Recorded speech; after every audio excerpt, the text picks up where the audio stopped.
The night I saw him, I thought I was hallucinating. I was curled under a bridge with my daughter pressed against me, our thin blanket no match for the winter air. I'd just told her we'd make it to the shelter in the morning. Then headlights cut through the dark, and a black car rolled to a stop. The man who stepped out was older, but his face was unmistakable. My grandfather. The one my father told me was dead. He didn't ask questions. He didn't hesitate. He opened the door and said, "Come with me."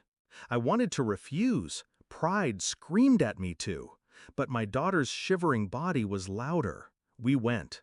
The mansion was surreal. Marble floors, chandeliers, warmth so thick it felt like a different planet. My daughter's eyes widened at the sight of a fireplace, and I had to swallow the ache in my throat.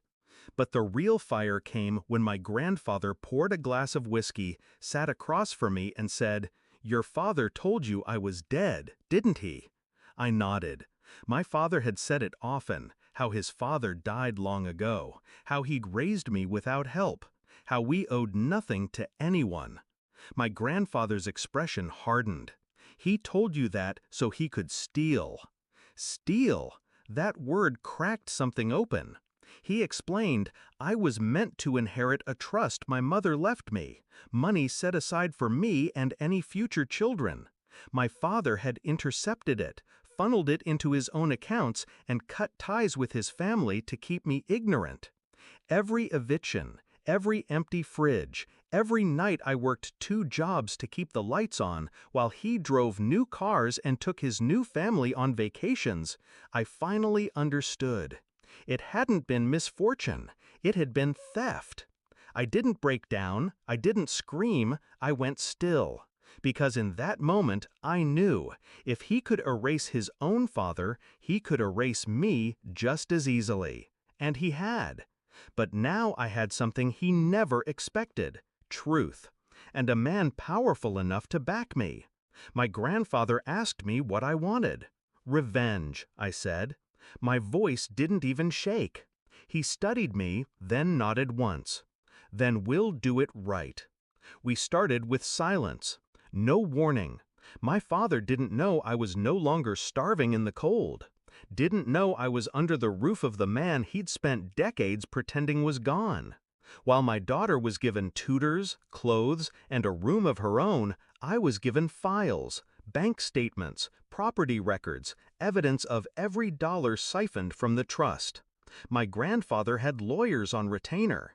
I didn't have to beg them to believe me. They already knew the type of man my father was. I sat through meetings, learning words like embezzlement and fraudulent transfer. And with every document, my resolve sharpened. The day came quietly.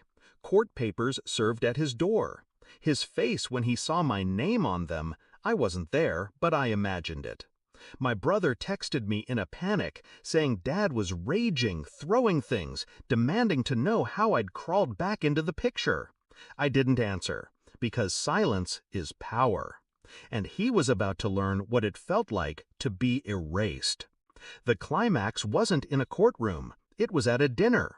My grandfather invited the family, every cousin, every aunt, even my father. He didn't tell them why. When my father walked in, his eyes landed on me across the table. He froze. I didn't smile, I simply lifted my glass.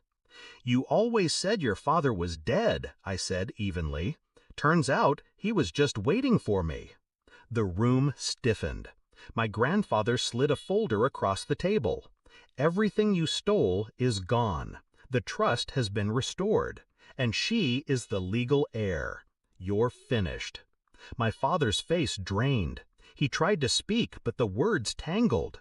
I leaned forward, calm as ice. "I used to wonder why you hated me enough to leave me with nothing. Now I see, it wasn't hate, it was fear. Fear that one day I'd find out." He looked at me then, really looked, and for the first time in my life, I saw fear in his eyes. That night, I tucked my daughter into her new bed, her favorite stuffed animal clutched in her arms. She whispered, "Are we safe now?" "Yes," I told her, and for once it was true. I don't think much about the bridge anymore, or the cold nights, or the hunger, but I do think about my father's last words to me before he stormed out of that dinner. "You'll regret this." He was wrong. I don't regret a single move, because he spent my whole life making sure I had nothing, and in the end, that nothing became the sharpest weapon I ever held.